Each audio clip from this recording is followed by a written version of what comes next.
Всем привет! С вами Катерина и канал Hobby Fun in Japan. И сегодня я схожу на очень интересную выставку, посвященную исключительно сборным моделям.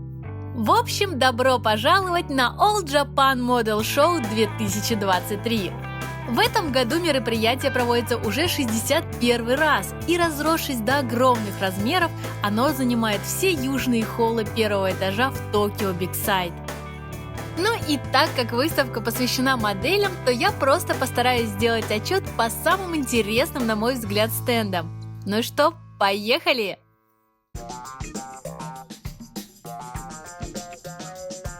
Начну я со стенда компании Hasegawa и, конечно же, самого ожидаемого мной робота Квадун Рау из фильма Macross Do You Remember Love? Этот красный мех пилотировала одна из моих самых любимых макросовских героинь, так что я просто не могла пройти мимо. Кстати, это тот самый редкий случай, когда Hasegawa сделала цветной пластик. Но, думаю, посмотрев на литники, вы и так это заметили. А еще кабина должна открыться, и там будет пилот.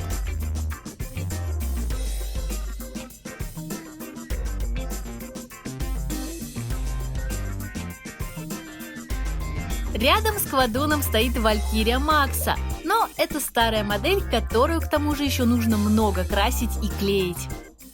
Но для сравнения смотрится очень прикольно. Ну и завершая тему Macross от Hasegawa, стоит показать стенд с многими старыми моделями от этой компании. Не так уж много, но все равно красиво, особенно SDF-1.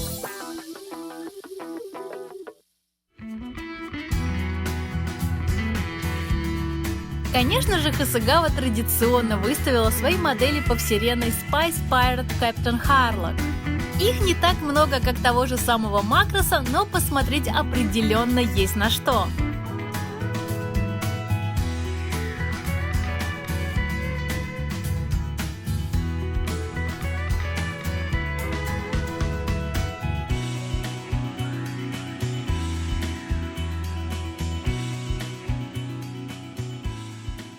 А вот и немного необычный гость – Забунгл. Ранее Hasegawa не бралась за столь странные и классические дизайны, отдавая предпочтение чему-то более современному. Но за последние годы мировой спрос на очень старые аниме сильно вырос, так что и все производители хобби-товаров начали подтягиваться. И как в случае с Квадуном, у Забунгла используется цветной пластик.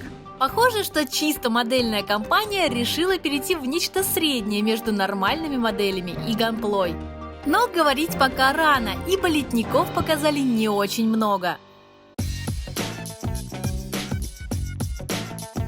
Ну и бонусом покажу специальное издание Мехатрови Go, стилизованное под мехов из Вотомс.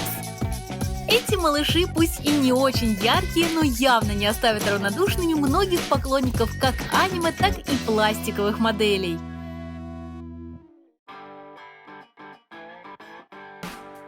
Но перейдем на следующий стенд, и на очереди у нас будет Aoshima. Как и Hasegawa, Aoshima – это обычная компания, производящая модели, но мы, конечно же, сконцентрируемся на аниме-представителях. Первыми из которых станут тачки из аниме Initial D. По сути, это обычные машинки, но только этот выпуск сделан в цветах соответствующих аниме и с новыми декалями. Продолжая тему автомобилей, стоит обратить внимание на болиды из сериала Киберформула.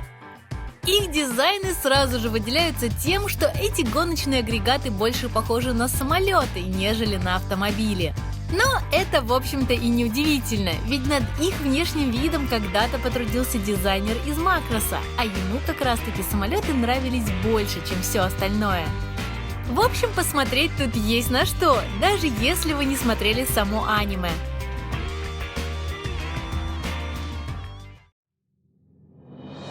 Но пришла пора чего-то гигантского. Итак, встречаем целый отряд из моделей Мехагодзилл со специальным покрытием из напыленного металла. Стоят такие красавчики очень и очень немало – по 15 тысяч йен. Но знаете, они явно стоят своих денег. Во-первых, металлическое напыление создает ощущение дорогой фигурки. А во-вторых, они просто огромны. Почти такие же, как Чугокины от Бандая, которые, кстати, разика так в 2 дороже. Ну и так как это сборные модели, то Аошима не могла не выставить ледники на всеобщее обозрение. И еще один важный факт. Эти лимитированные модели предназначены исключительно для этой выставки. Еще у Аошимы есть Гамбастер, но про него пока мало что рассказали. И даже ледников почти нет, только прототипы готовых моделек и ничего более. Хотя смотрится очень круто, так что ждем, что будет известно дальше. И вот мы подходим к безусловному гвоздю программы на этом стенде. Первая модель из неяпонского источника – DeLorean из фильмов «Назад в будущее».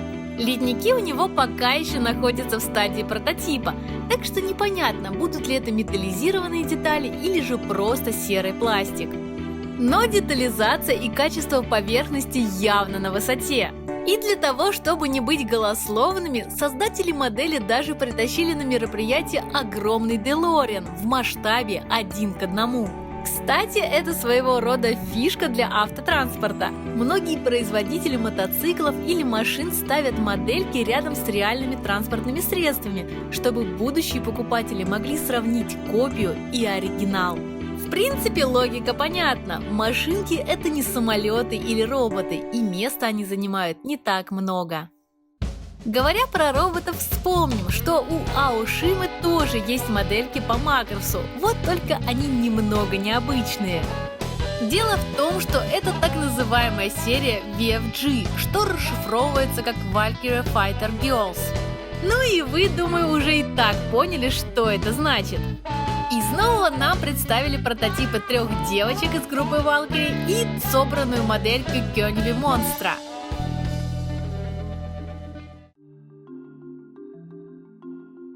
Но переходим на стенд фирмы Wave. И первое, что бросается в глаза, это просто нереально крутые мехи из Aura Butler Dunbine и смежных с ним вселенных. Конечно, не всем понравятся насекомоподобные роботы, но тут, думаю, даже и люди с боязнью жуков не смогут остаться равнодушными. Вы только посмотрите на эти формы и на эти детали. Я, конечно, согласна, что покраска решает очень многое, но знаете, в данном конкретном случае важна и та скрупулезность, с которой разработчики подошли к разработке.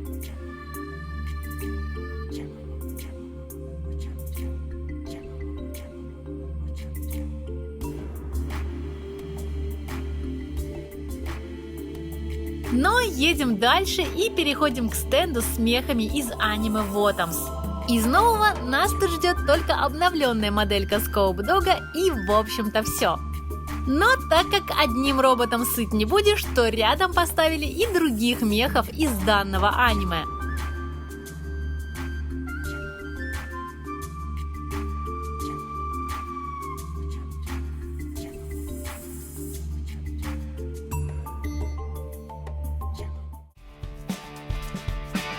Также Wave сделала стенд с Макросом, но, если честно, там я не увидела ничего действительно нового.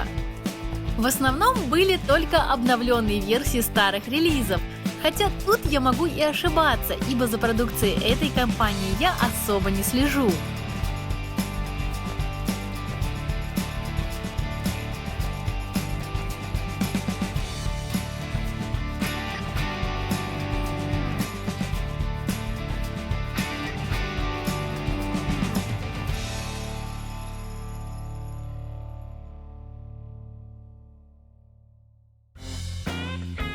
Кстати, Wave – это одна из первых компаний, которая стала покупать у китайских дизайнеров их оригинальные релизы и официально поставлять их на японский рынок, о чем свидетельствует парочка отдельно стоящих стендов.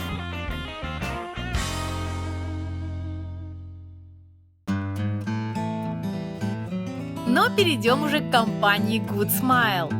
Эти ребята начали свой путь по созданию моделей относительно недавно, но при этом делают это семимильными шагами. И их линейка Moderoid уже битком набита всякими разными представителями как из японских аниме, так и из западной фантастики. Перечислять все, что они выставили, совершенно бессмысленно, так что просто смотрите.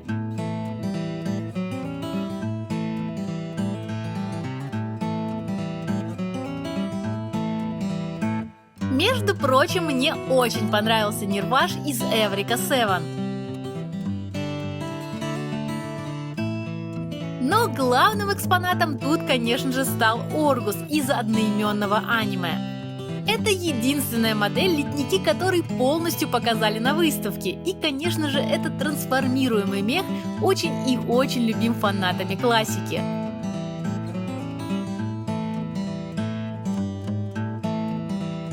И немного неожиданного. Нам наконец-то показали макет Роксифона и впервые представили мехов из аниме Gun Parade March. Кстати, была представлена и еще одна неожиданность. Если вы любите суши, то точно понравится.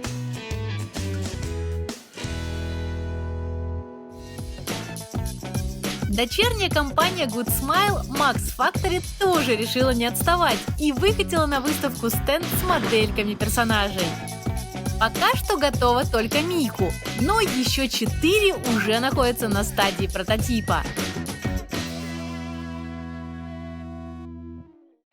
Также на мероприятии был стенд от Volks. Да-да, стенд от компании, которую мы все знаем как производителя очень красивых, крутых и очень дорогих БЖД-кукол. Так вот, кроме кукол занимаются они еще и роботами, и делают это уже очень давно. И на All Japan Model Show от этой компании можно было увидеть полную линейку свежих релизов по мотивам Five Star Stories. Это очень популярная манга от Мамору Нагана, и если вы увидите его имя в авторстве чего угодно, то поверьте, роботы там будут нереально навороченные.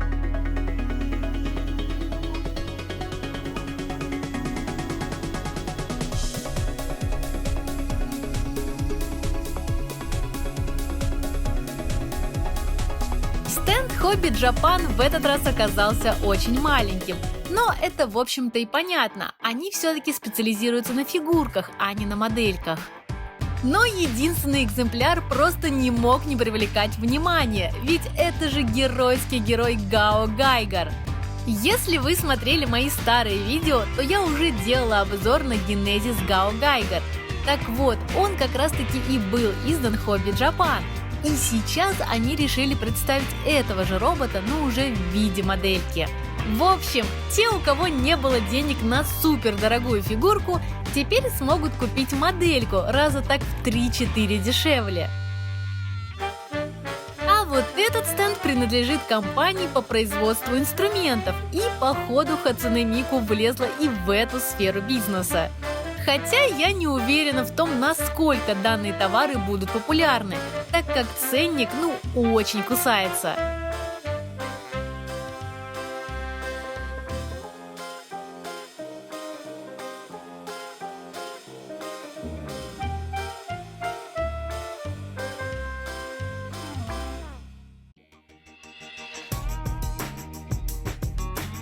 Также мне хочется рассказать и про товары для диорам. Раз уж это выставка для моделистов, то подобных представителей тут весьма много. Но в последнее время выделяются те, кто продает уже готовые решения. Вот, например, город. Просто купил домики и контроллер для подсветки, и считай, все готово.